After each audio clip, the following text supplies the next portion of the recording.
Neurazte sa, ale začnem triviálnym prípadom. Koľko podmnožín má jednoprvková množina? No tak sú len dve možnosti. Buď ten prvok zoberiem a vytvorím takúto podmnožinu, alebo ho nechám tak a zostane prázdna množina.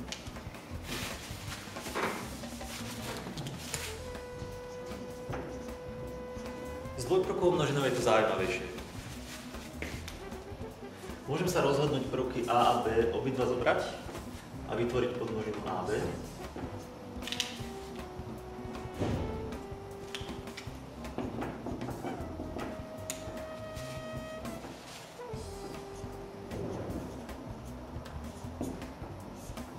Dokopy sú to 4 možnosti.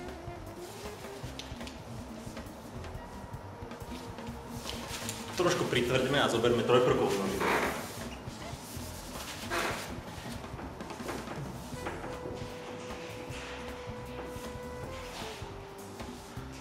Schéma sa opakuje, takže to trošku zrýchlime.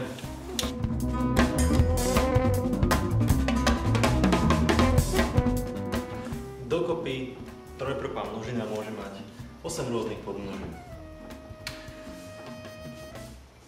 Bola by to zbytočná strata času a mrhanie životnou energiou, keby sme to do konca života robili takýmto spôsobom, a preto sa skúsme zamyslieť, či sa nedá na vec pozrieť jednoduchšie.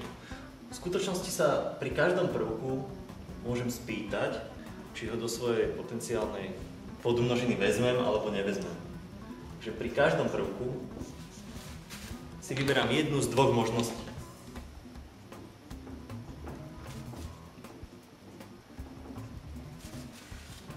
Áno alebo nie.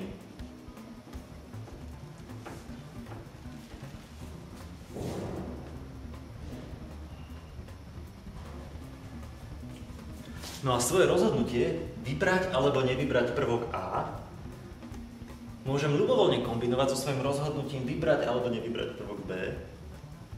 A takisto to môžem ľubovoľne kombinovať so svojím rozhodnutím vybrať alebo nevybrať prvok C do podmnožiny, ktorú sa snažím vymyslieť. Dokopy teda mám 8 možností, ako zostrojiť podmnožinu množiny A. Teda existuje 8 podmnožín množiny A. No a o nič ťažšie to nebude a nejak to zovšeobecníme pre n prvkovú množinu.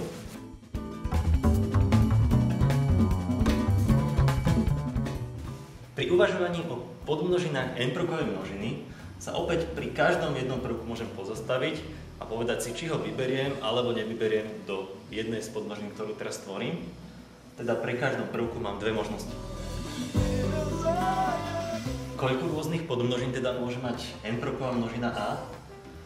Pri pomyselnom konštruovaní týchto jednotlivých podmnožín si pri každom prvku môžem povedať, či ho vyberiem alebo nevyberiem. A rozhodnutie o každom prvku môžem ľubovoľne kombinovať s rozhodnutím o vybratí alebo nevybratí ďalších prvkov. Teda všetky tieto možnosti navzájom vynásobím. No a keďže je tu n prvkov, tak dokopy dostávam 2 na n tu. Je to trochu jasné?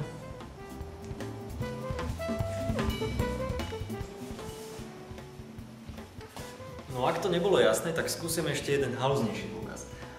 Predstavme si, že máme jednu prvkovú množinu obsahujúcu len prvok A. Táto množina má dve podmnožiny.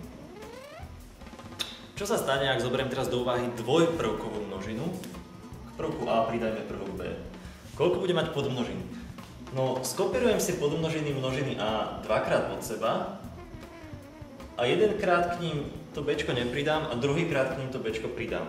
Tým vygenerujem všetky možné podmnožiny dvojprvkovej množiny. Z toho, ako som to konštruoval, vidím, že ten počet sa zdvojnásobil. Zobral som všetky tieto podmnožiny a raz som k nim pridal a raz som k nim nepridal prvok B. Takže dokopy mám 2x2, 4 možnosti. Ako to bude s trojprvkovou množinou? Už rovnako. Zoberiem si všetky podmnožiny dvojprvkovej množiny, dvakrát ich sem skopírujem, raz k ním C pridám a raz k ním C nepridám.